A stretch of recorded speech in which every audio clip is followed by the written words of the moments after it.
One of the boys peed his pants. Their dog Ricky ran with his tail between his legs. I'm Acadia Einstein, and this is Strangeful Things. Sheltering in place is not advised, as your survival cannot be ensured in that scenario. Love has practically caused me to just get you destroyed.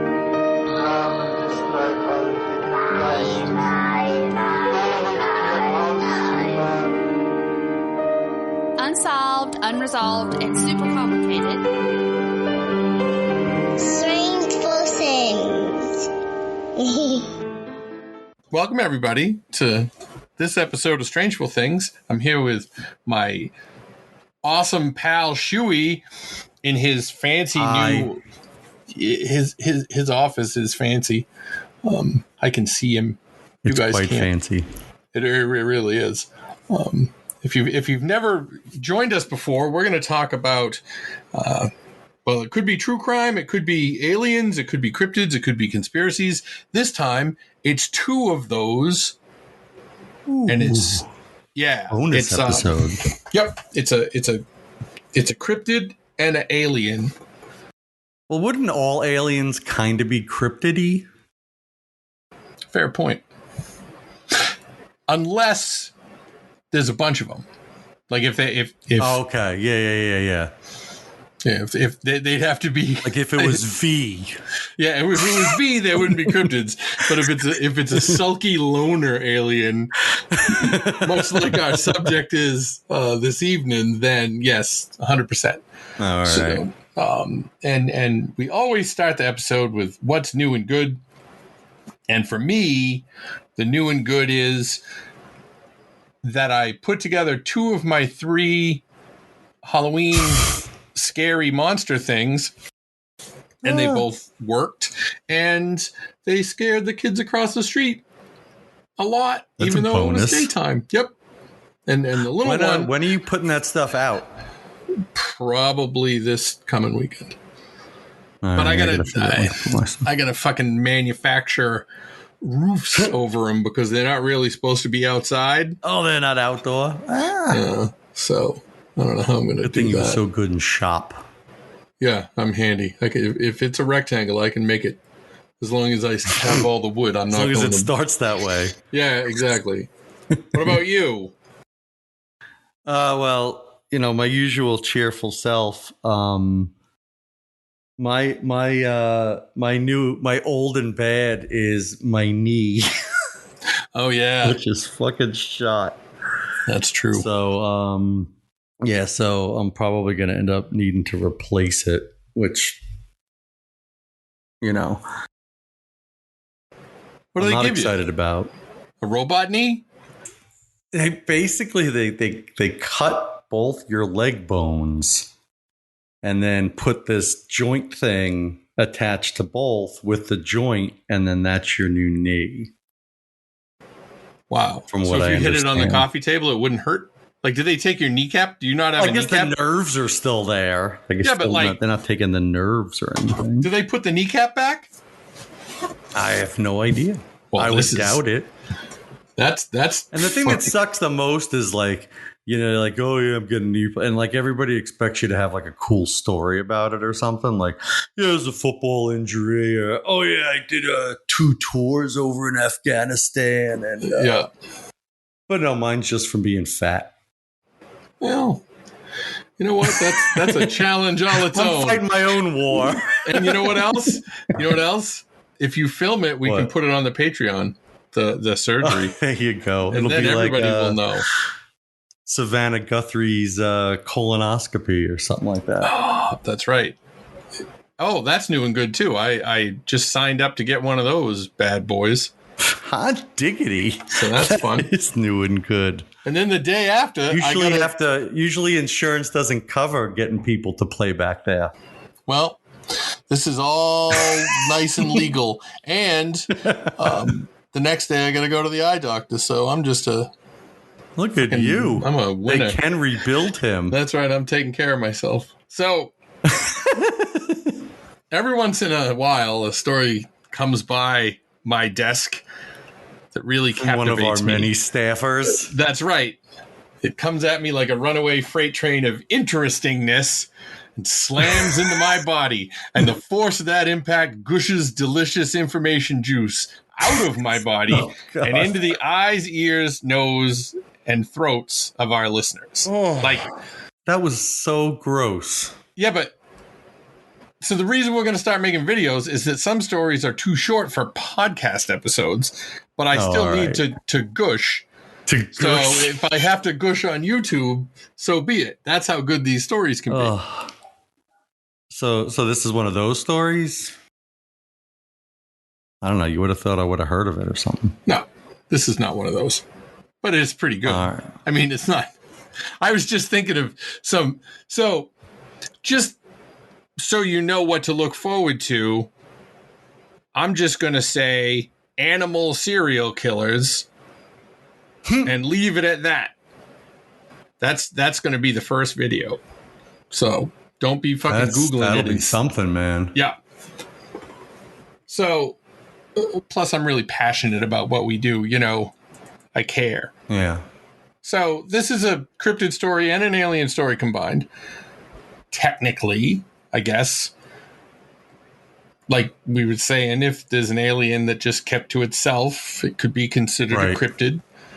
If it was only seen when it had to take a shit, because for unknown alien reasons, it needed to be on top of something tall like a phone pole when it did it.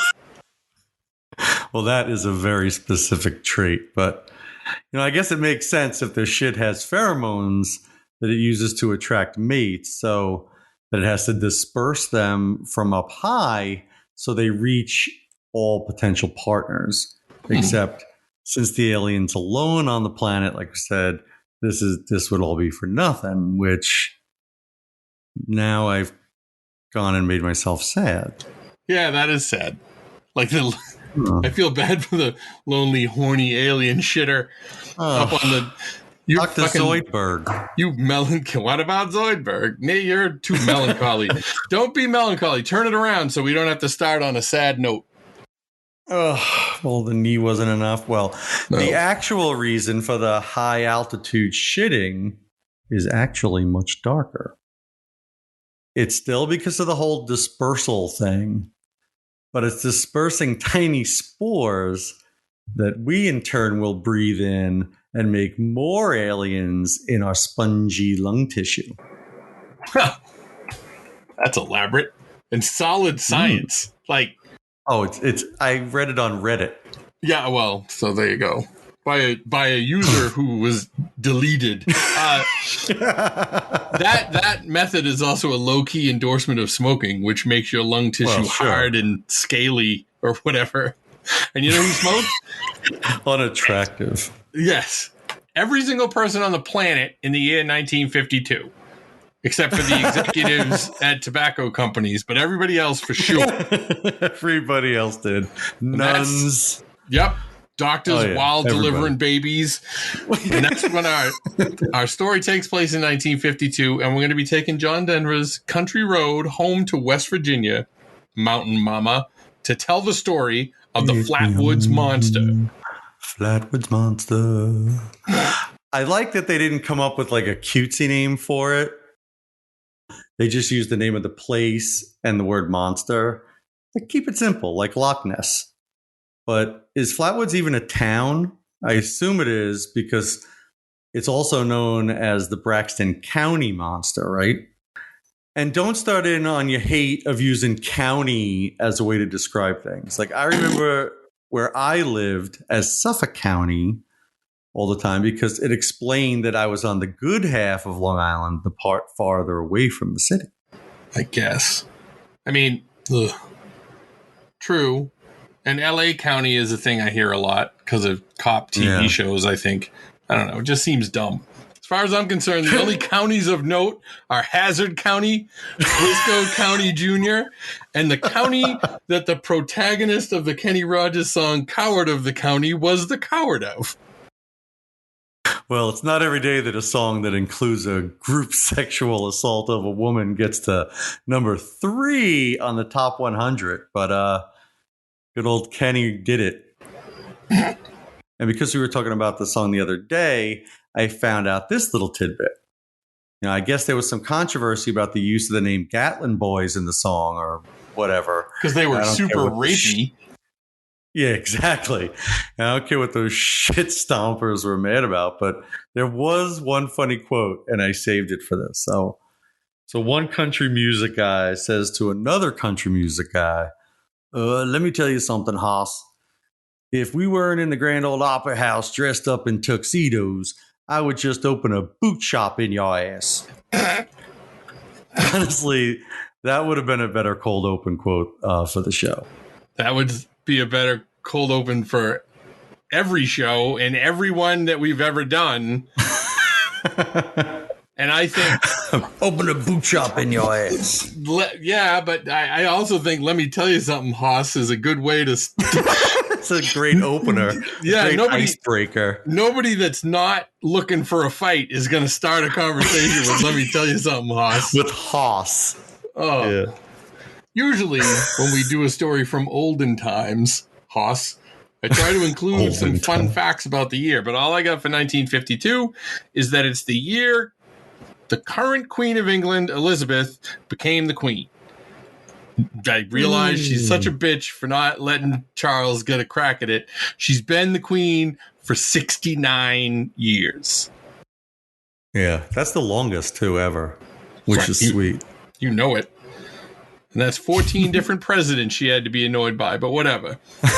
We can do an England thing soon in honor of her or something. We're talking about West Virginia. I'm sure there's some great, yeah. Yeah. Oh, we did. You weren't up, but we did the Wests. They were fucking monsters. Yeah, we've done some England ones that she was in, that happened on her fucking watch. So what the fuck, Queen? But hey, we're talking about West Virginia. What are you doing? You know what else was in West Virginia? Wolfgang, who grew up with a composting privy.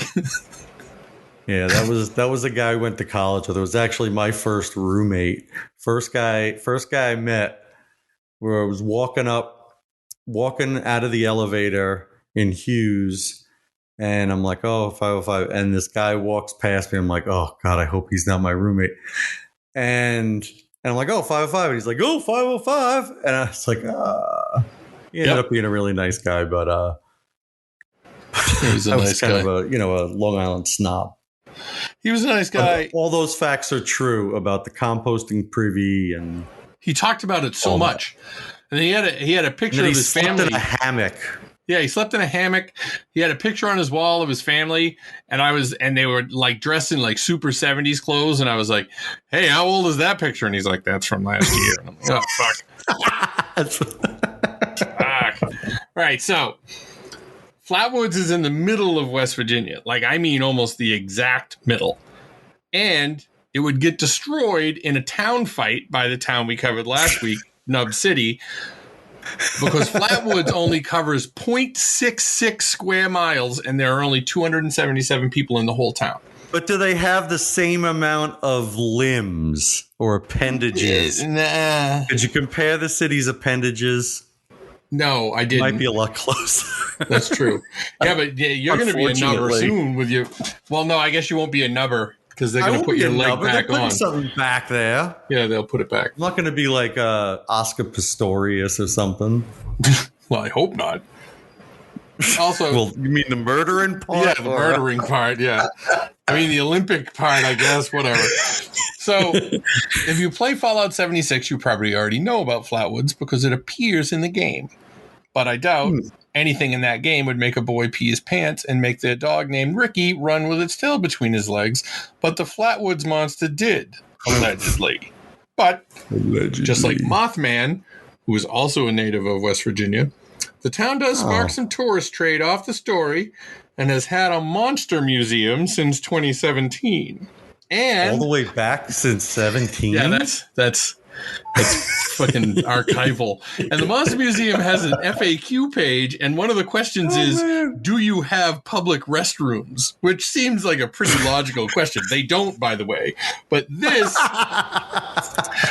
is oddly specific. Can I expect a historical reenactment or storyteller to entertain me when I arrive? How did that attain frequently asked status? I'm sick of people at any rate, asking me about entertaining. Well, this was their answer. No, the museum has very limited staff, typically with only one person working at a time. Staff members typically have a wide array of duties, and they also are not trained actors or public speakers.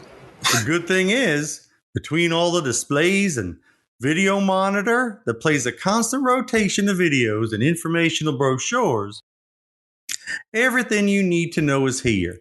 Plus, it's free. Oh. We're not trained.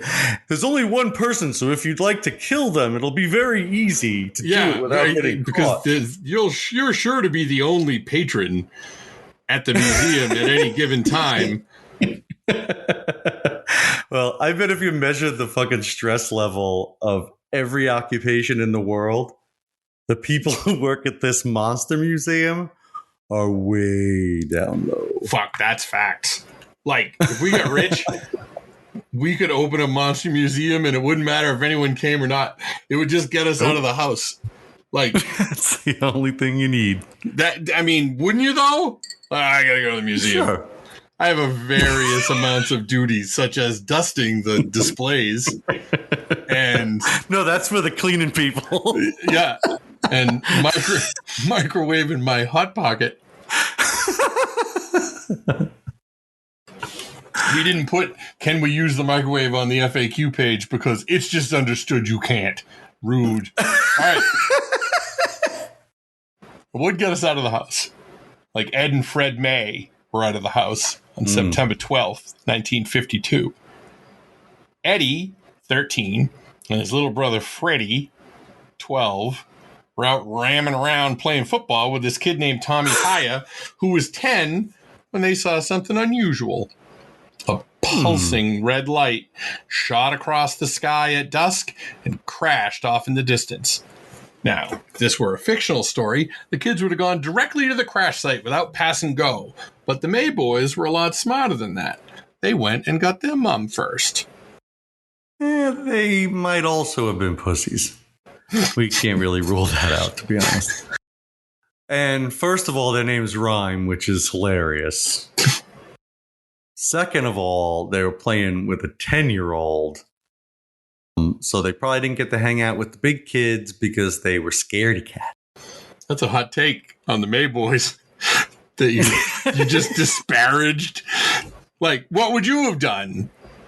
Say you were out I would have totally been the idiot that went right to the site and got the blob on his arm and you would be in the first 10 minutes. Yeah.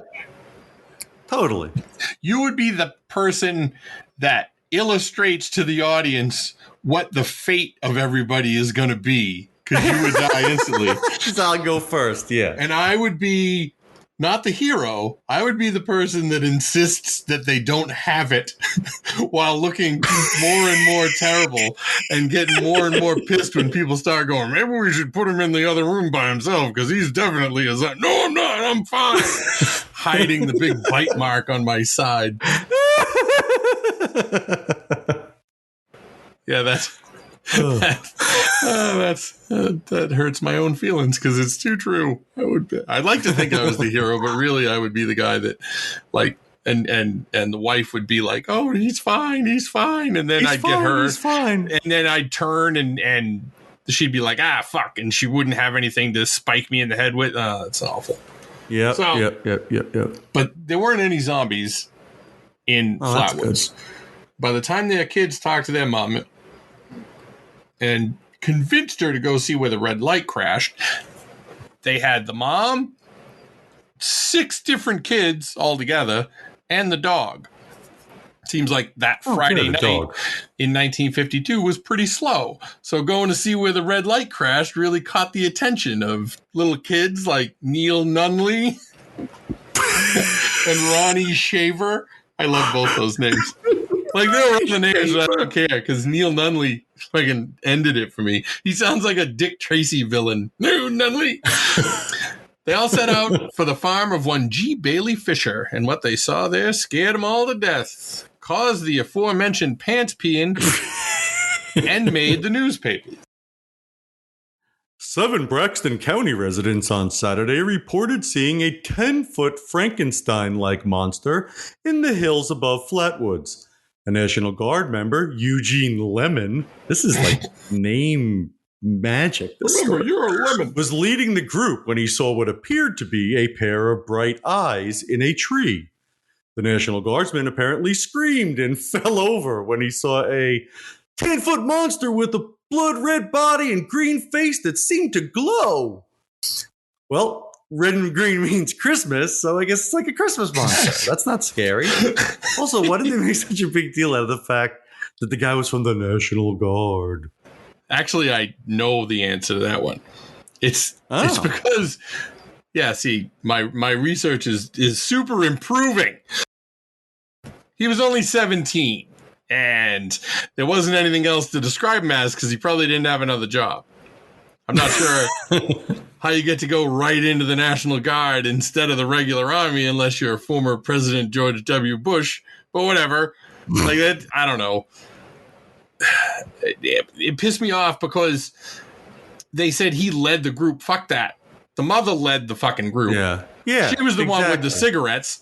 And they probably all had their own pack of smokes. But she brought the flashlight. Luckies. Fucking dumb kids don't have flashlights. That's a grown-up item. She did give it to... has flashlights. She gave it to Eugene, though. So maybe he was wearing his National Guard uniform. Everyone follow me. Well, I hope he wore it all the time. Like, instead of just 1 week in a month and 2 weeks in the summer. Like, hey, is that guy in the army? No. He just really needs to get a job. He's 12th grader. Yeah. So they went to the dude's farm, and apparently he was a friendly fellow, or he didn't notice them, because I assume that anyone who owned a farm in 1952 Flatwoods would be very protective of their lands and carry a shotgun around. But get off my property! That's right. My horrible sweeping generalizations notwithstanding, they proceeded onto the property unmolested by old G. Bailey, and these proto-goonies climbed up a hill, and then the roof caved in. Keep the gimmick alive. Checkmate. Now I miss Mel's. I hope her kid hurries up and grows up or whatever so she has more time. But you should continue. Yeah. I think you can skip from kindergarten right to high school. I mean, if Eugene can join the National Guard at 17, then whatever. Exactly. Right. But I miss her too. She would love to hear about what they saw on the top of the hill. According to Neil Nunley, they saw a pulsing red light, which I guess tipped them off that they were in the right place. And there was a smoke or a fog or a gas or something and a funky odor. And old man Freddie, who I watched some material on, said of the smell. You know the old TVs with the tubes in them? When the tubes burned out? That's what it smelled like. What the fuck, Freddie? I assume that means an ozone smell, but anyone younger than 40 is not going to have a fucking clue what he's talking about. Tube? What's a tube? The internet's not a big truck. You know that smell when the trolley car ran over the ragman on Main Street? It smelled just like the ragman's melted eye. There used to be a job called ragman. Just going around. Got any rags for me? I guess. Who's got rags? I guess. Well, right now they're closed, but if you come back in like 5 years, maybe they'll be rags. I don't know. Poor ragman. His eyes, his melted eyes, they weren't well. So the Goonies saw a set of shining eyes in the dark. Right. And Mrs. May figured that it was like a possum or a raccoon or something in a tree. And Eugene, his National Guard training kicking in, obviously, aimed the flashlight right at the eyes. And it was dead.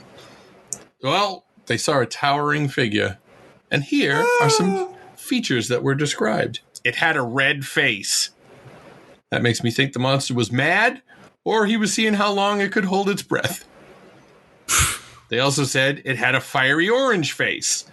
Now, I'm discounting this entirely because there's no way to know that what you say is like blue is the same thing I say is blue. Like, there's never gonna ever be a way to tell. Like, we always see blue and say that's blue, but we don't know if it's the same thing. So, like, I could be looking at something that's orange and you could be looking at something that's blue, but my eyes work, say, different than yours, so I see it different. That's what you're saying? Yeah. The conflicting evidence is thrown out, unless it was fiery orange and it turned to red, and then the monster's head turned into a cartoon tea kettle because it was wicked mad, in which case, then I'll allow it back in. Also, it had a big hood-like shape around its face. Mrs. May described it as the ace of spades. So it was a rectangle. What? The ace of spades is a card, and cards are rectangles. So it was a rectangle. Unless, of course, she meant the suit spades, because that would make sense. Also, this interruption was brought to you by the word pedantic. Man, being pedantic is really annoying. But it's also like 95% of my joke ability. Like, the other day, someone posted these amazing drawings on TikTok. And they said, these are not photographs. They are pencil drawings. And they really were. You've seen them before, like people that do these pencil drawings and you just swear to God they were like photos. Yeah. And my comment was, they look nothing like pencils. Like, that's awful. Yeah, I know, but my top shelf sense of humor has built everything you see around me. Not around you, since you're not here, but you know what I mean. Fuck, I did it again. Yeah. All right, back to describing the creep. The eyes emitted greenish-orange light. Actually, some people said it looked like there were just holes, like, in its head that its eyes were in, which I guess means there was space around them, because isn't that what everybody's eyes are? Like, there's got to be a spot in your head for them to go. Like, so... Good point. And supposedly there were multiple sightings, and we'll cover at least one other one. And... it was at least 9 feet tall. And now we go back to Freddy. It was kind of hovering. It had no legs or prongs sticking down to hold it up. Prongs? What the fuck's he talking about? All right. And it moved. The top part, of course, it went in like an ace of spades. Ace of spades. What the fuck? From that down... it was like tubes. They go all the way around the thing in a circle. They figured about 10, 12 feet. I've always described it as like portholes on a boat. Where did the portholes come in? And what about the things he said sounded like a porthole? And again, where exactly are the prongs? Listen, and you said this was a grown version of Freddy, not the kid. Yes, you're correct. The creature had a long metal dress that it used to glide around in, and no prongs, and something about portholes. I can see it so vividly. Yeah, well. Well, now I kind of believe him, because he's had like 60 years to come up with a story that makes any fucking sense, and he still fails. So only someone telling the truth could say something that messed up. Yeah, that is pretty true. I still don't. I've looked at every picture of the Flatwoods Monster there is, and there's no portholes in any of them. Like, ugh. Now, while they were looking at it, it made a hissing sound like frying bacon. So at my house, we make our bacon in the oven now, but I still remember the hissing sound. That's the only way to make it. Yeah, I guess. Got to make it in the oven. Why? Don't you want to, like, white hot grease to hit your cheek while you're cooking stuff and ruin all your clothes? As many shirts as possible.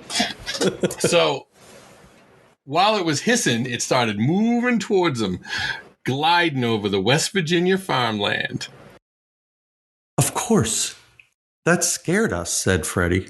Fucking Freddy. Well, when it moved, they all fucking wheeled it back down the hill. Freddy's cousin, who was one of the group, got sick from the fog and puked. Ugh. And his mom found some oil-like stuff on her clothes. Like it had squirted it on her. So they found the car from Spy Hunter, shooting smoke, squirting oil at everything. Yes, exactly. And then the alien drove into the back of a big truck to upgrade itself. Yes. Actually, that maybe one of the Flatwoods Goonies ended up being the person that invented Spy Hunter. I mean, it's possible. That seems likely. Also, maybe it's just almost because likely. Those are the only things that you can do out of the back of a car that would do anything other than nails to pop your tires. I can't think of anything else. The oil, fire. You can drop things to pop people's tires. It's not like you're going to shoot a big boxing glove out of your license plate and punch the car in the hood. That would be cool. Yeah, it would be neat, but it wouldn't help. Yeah, and it only exists as like a cartoon. Otherwise, the glove would be too small. Fair. Yeah, that's true. It wouldn't expand to giant size. Exactly. You couldn't get that without it being a cartoon. Microphones and Monsters is a Cthulhu D&D actual play with a balance of horror, mystery, and comedy. Our story begins in a 1920s Magitech noir setting. We follow the story of Alistair. That power is very much something that I need, and I don't want that to stop. Victor. I don't think I want to help you. And Julian. It's burning. What happened here can't see the light of day. As they come face to face with eldritch horrors. I don't think you could ever stop me. And try not to fall into madness. Go to microphonesandmonsters.com or listen wherever podcasts are found.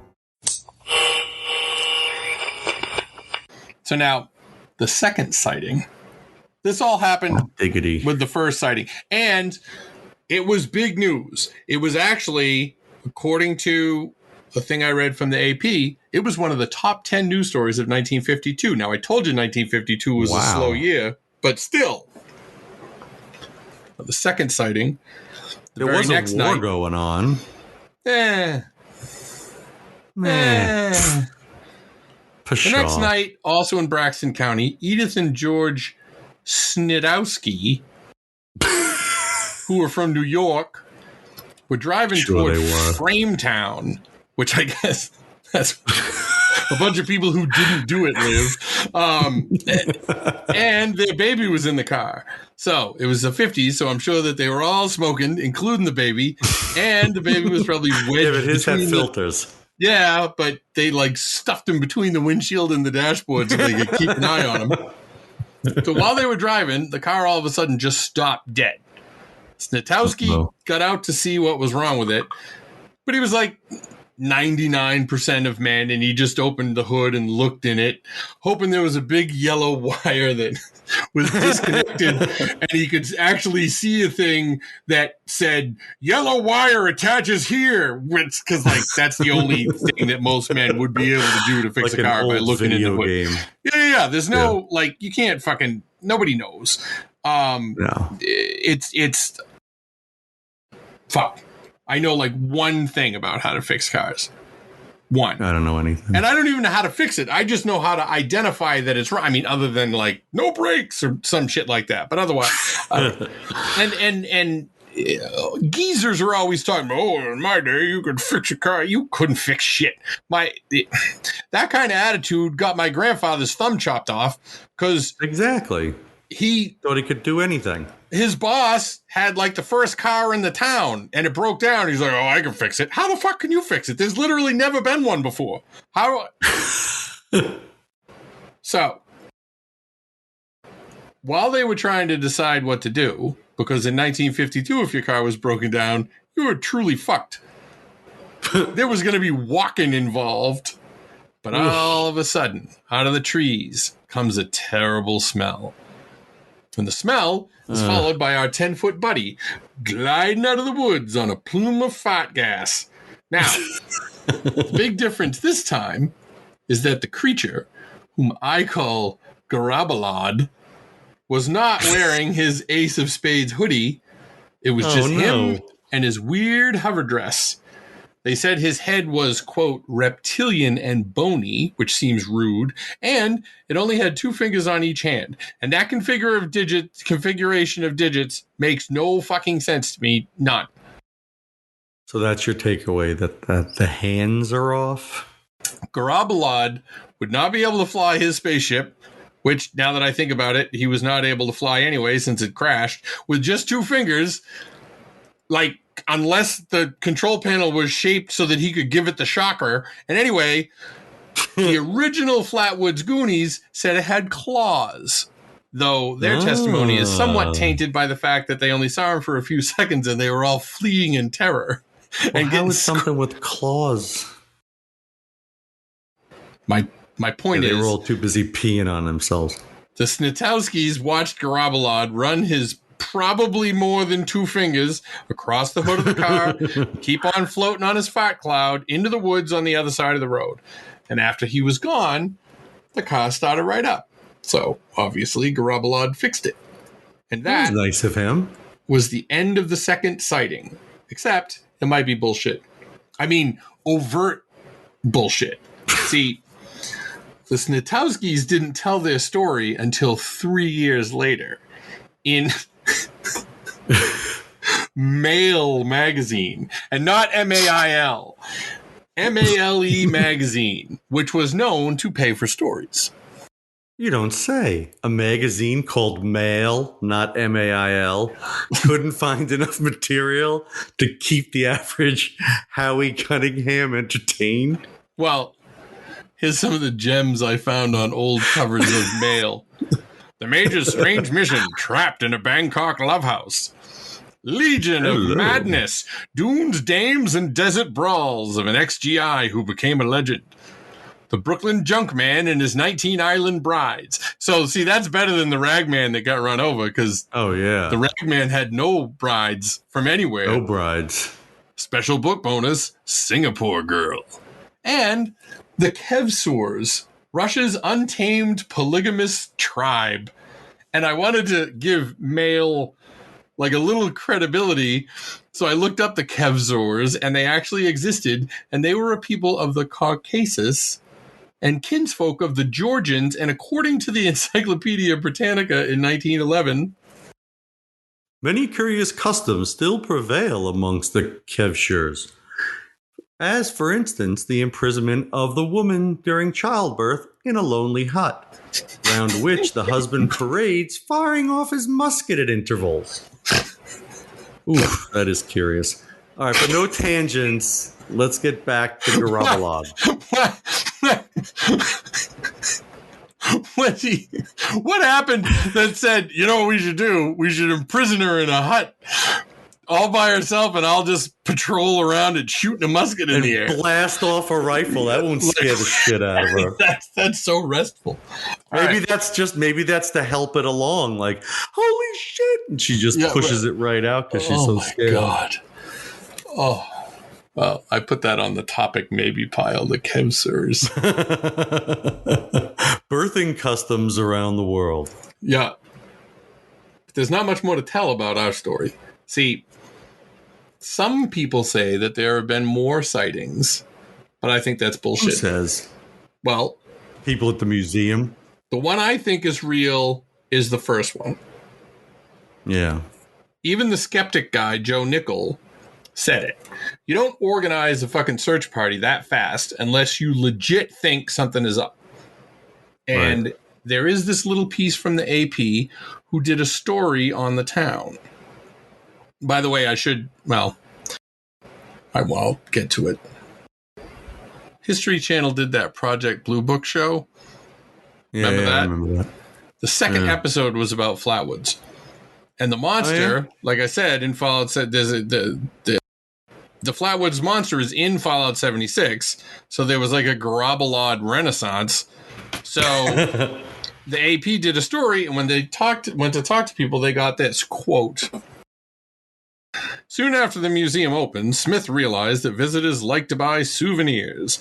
There are plenty from which to choose, including t-shirts, shot glasses, monster lanterns, patches, postcards, and bumper stickers, to name just a few. That seemed like a lot.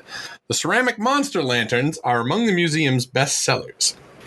The first monster lanterns were produced in the 1960s when Sutton resident John Gibson came up with the idea as a fundraiser for the Braxton County J.C.'s organization. We wanted to do something for the county, so we got some monster molds made and started producing the lanterns, Gibson said. And there's a point to this, I promise. It's not just about vulgar tourism.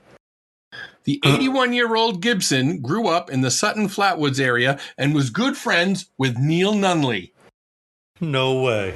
Yep. Who was among the group that saw the monster. The best name out of the bunch, maybe Eugene Lemon, I don't know. And by the way, it occurred to me, I said, and remember, you're a lemon, but it's actually melon. You're a melon. Gibson described Nunley, who is deceased, as a popular student at the local high school, where they were both freshmen in 1952. He believes Nunley and the others did see something extraordinary. Gibson said that in stark contrast to Nunley's usual talkative self, he would, quote, clam up and get serious whenever any of his classmates tried to ask him questions about what he saw on the ridgetop. If you asked him about it, he would turn around and walk away, Gibson said. It's just weird. And that sounds credible to me. Like, pretty much everything else about the whole thing seems like nonsense, but that little kind of off the, it's not really a clue, it's just an observational thing. But I mean, why would this old fucking crapper lie? Right. But what about the cancer? Before the show, you mentioned cancer. Yeah, right. I forgot. Okay, so this is fucking Dink writing a book. And he said, it's very mysterious that the people who witnessed the incident all seem to get throat or lung cancer. So when he said that, I was like super interested. I mean, it was West Virginia, so they were probably all coal miners back then, but still. But he meant, like, now. He said the mom died of cancer, quote, a few months ago, literal decades after the fucking fact. Oh, my God. She only lived for 60, 70 years. Exactly. Did you know that since the beginning of time, most people who professed that the earth is round are dead? And that the same can be said of people who believed in religion and who loved their families? You think that's not connected? Seriously, though, that's just fucking stupid. Like, if you're getting alien cancer, you get it then. Otherwise, it's just time. Yeah. So I hope that's completely discredited now. So what else you got? Well, I was really banking on the time release alien cancer blob, but between the smoking and the coal mining. Yeah. The show Monster Quest did an episode on it. And for fuck's sake, honestly, they were ridiculous. Like, they're the worst. They interviewed Freddie, so I'll give him that. Oh, boy. And the author Did he I get was all mentioning. serious? The author the author I mentioned who was writing a book, that guy, he was in it, but then they also had their science team do some investigating. Oh, boy. Before I tell you that they also, for some reason, sent their team to Texas, where some girl went into a cave and found a skull that didn't look human. And they're like, could it be related? Well, why would it be related? It's why would it be related? So far away from West Virginia. And then they did this neat thing with it, like, you know, those people that find a skull and they pretend to say this is what the person looked like. Yeah. You notice they never go, hey, look, this is what that guy said they would look like, and here's what they actually look like. Like, I've never seen that. Right. I mean, maybe it's true. Oh, you know who would know? Minionated, who does the unidentified. She'd know. I'll have to ask her. Well, she'll never answer me. But anyways, here's what the science team did.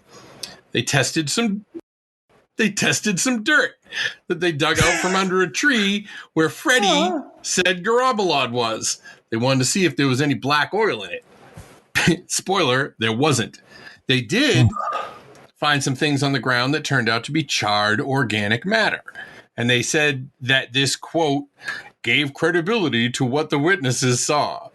And they checked for gas leaks from the ground because there was a theory that the Goonies were all crazy because they were sniffing gas leaks from the ground and hallucinating. Didn't this shit happen like 70 years ago? Like, why would they think that there's stuff on the ground from them? I don't, you know, I feel bad questioning their science team and the rigor in which they investigate. Just like they were just looking around on the ground, and the guy is, "Oh, we got to dig deep under the roots of this, you know, in order to." Well, first of all, if there was any alien oil, it would have gone up the tree a long time ago, because the tree doesn't fucking know what it's sucking up there anyway. You kind of blew up my spot a little bit, but yes, the show was from 2010, so it was 60 years previously at that time. But the idea still applies. That would be like us going to Roswell now and licking some sand and concluding that it didn't taste like a spaceship. Like, this isn't space. And that brings me to the final thing. The spaceship. Where was it? If it crashed, why didn't they find it? Well, obviously the alien's metal skirt dress thing was the rocket, and he just flew around by himself. That's fucking awesome. That is my favorite. Like, on his home planet, they're all like, "Oh yeah, well, we gotta figure out how to bring a bunch of food with us to blah blah blah." And Garoppolo was like, "Fuck that! Just give me a rocket dress. I'll put it on. Exactly. I'll put like on my fanny big pack, my Ace of Spades hoodie, which will protect me from the horrors of space, and then I'll just fucking like." Yeah. Drive straight into the ground in West Virginia and apparently not make a hole. There you go. Perfect. Yeah. Well, I lied. That wasn't the final thing. This is the final thing. The guy writing the book said that he's been told stories by 5-year-old kids and 90-year-old people, which makes me wonder, like, why doesn't he talk to anybody in between? In between, yeah. And he says that they're all consistent in their stories, and lots of Braxton County residents come up to him and tell him, "Do you know this is still going on today?" So he's saying that it's still happening. And that would mean that Garoppolo is pretty old, and also the people of Braxton County have been half-assing trying to find him. Like, well, it did take them like more than 60 years to make a museum. You know, so they don't seem to be in much of a hurry to do anything. Fair. Like, but the county website, which is awesome, by the way. I mean, really? And when I say awesome, it's awesome. Because they just completely embrace, like, usually when I go to these towns' websites, it's all like, you know, oh, this is when school starts, and this is where you can get, and they're like, fuck this, it's monster, monster, monster, unless I didn't look on the right pages. But anyways, they even have a zip file of old articles that you can download, but when I clicked on it, it was a Google Doc, and I had to ask the administrator for permission, and then I was embarrassed, so I didn't do it. Yeah, exactly. But the county website, the super credible county website, says that there have been no believable sightings since the original Flatwoods Goonies climbed the hill in 1952. But if the wholesome folk of Braxton County are seeing something, then it lends credibility to the skeptic guy's answer to everything. That number one, the kids saw a meteor, and apparently there was a meteorite, in the area that night. Just hanging out. And that Garoppolo was a barn owl. Which means that somewhere, probably Boston, Jen Martinelli is smiling to herself, and when she hears this, she'll be like, it's always an owl, fam, because she was convinced that 99% of the things in every one of our stories, except the murderers who were caught, were owls. The only problem with that theory. Have you ever seen that, the picture of what, like, baby, like, owl chicks look like when they don't have their feathers? They look like fucking aliens. No. Yeah, look that up sometime. Yeah. Problem is that barn owls are not 10 feet tall. So that's true.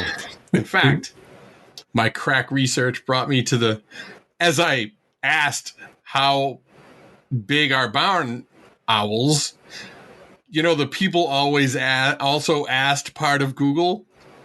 Mm-hmm. It said a bunch of people just went, are barn owls big? And the answer, oh, Patrick. Am I pregnant? The barn owl is a medium-sized, pale-colored owl with long wings and a short, squarish tail. There is considerable size variation across the subspecies, with a typical specimen measuring about 13 to 15 inches in overall length. The widest range is 11 to 17 inches. So that's not even a foot. Well, a little over a foot. It's not even 2 feet. It's certainly not 10. Now, there'd have to be a lot of gas being released in the area to make you to think that yes, that was 10 feet tall. Also, a tree is not going to glide towards you. But you can concoct more than a way. Likely not. Right. You can concoct a way that all those people thought the owl was 10 feet tall. And you can also come up with a reason for the bacon sound, because apparently owls can hiss, and the fucking TV tube fart gas. But if you did that, you'd be making it up too. Like I've said it a million times on this show, though actually never this calmly or succinctly. Presenting a way in which events described in witness testimony could be duplicated by conventional means does not mean they're lying. Like, right. Just because you can say, oh, yeah, no, you totally could have just smelt a gas leak from a big coal mine that no one in the last 70 years has ever found under the hill. And it was an owl. And since you were all high, you thought it was 10 feet tall. And also the oil came from Eugene Lemon's back pocket. There. Mystery solved. And that's done. Everything I got. Done. Stamp it. Well, what do you think? I don't know. I'd like to believe them. It's just hard to believe something that only happens once. Well, the Titanic only sunk once, and everybody believes that. People didn't only see the Titanic once, and then be like, "There's no such thing as a Titanic." And I believe there's a conspiracy that it was actually the other one that sank. Yeah, I know. Yeah, the other one. And then that one ended up sinking anyway. There's a few conspiracies. But I don't know. I'd like to believe him, but I have to imagine they saw something. Like you wouldn't run and get your mom. They obviously were kind of not the toughest kids, but I don't know that you would go through the hassle of running and getting your mom to go check something out and it just being and nothing having happened.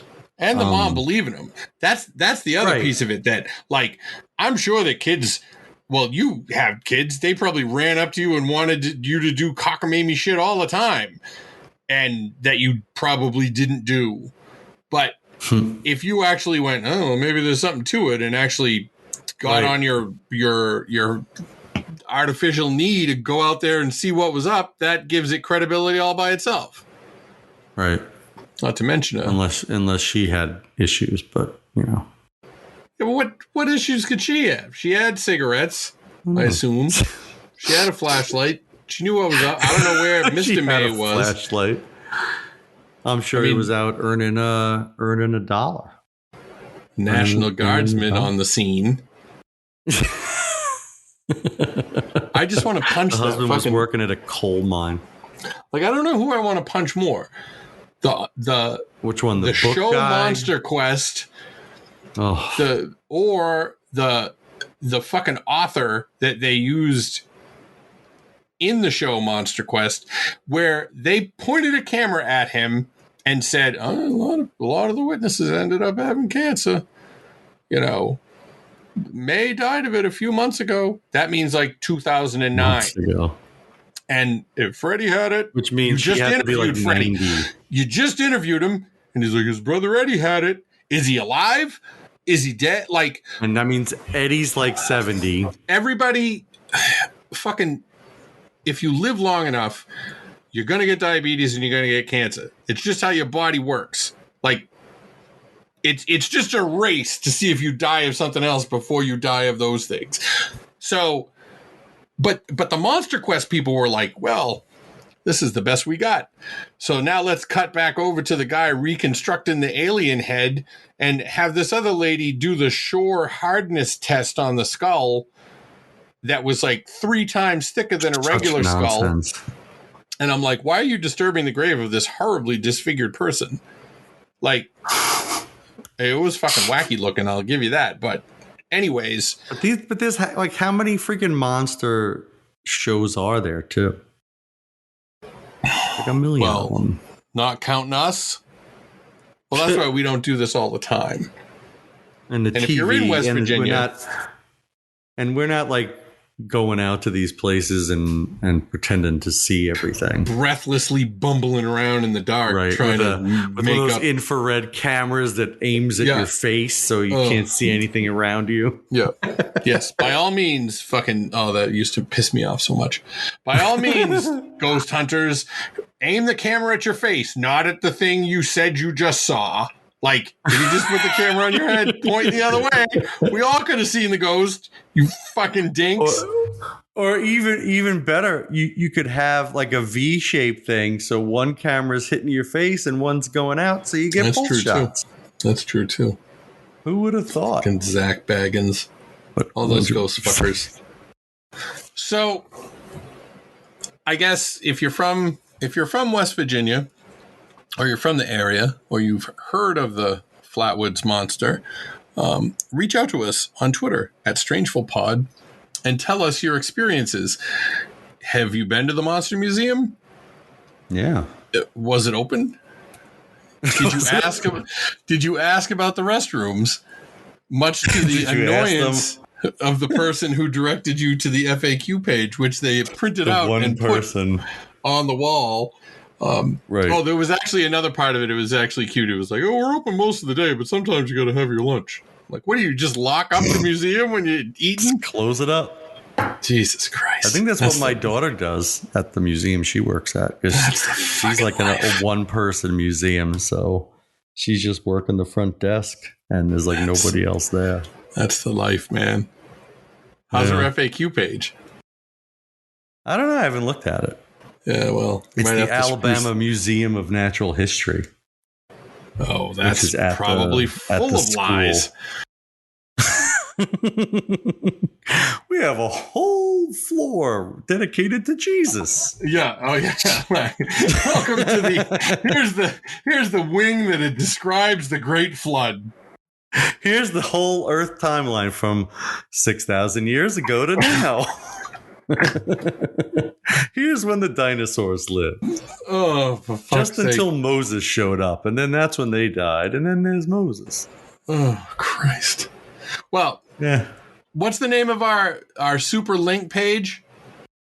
allmylinks.com/strangefulthings. Yeah, you can get all of us. That has links to everywhere. Everywhere. So even Acadia's personal phone number.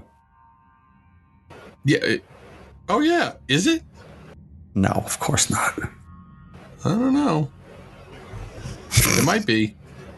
I don't think. I have the gallery number. I don't care who calls that. I know all you I have get a gallery number. All I get is spam likely or whatever.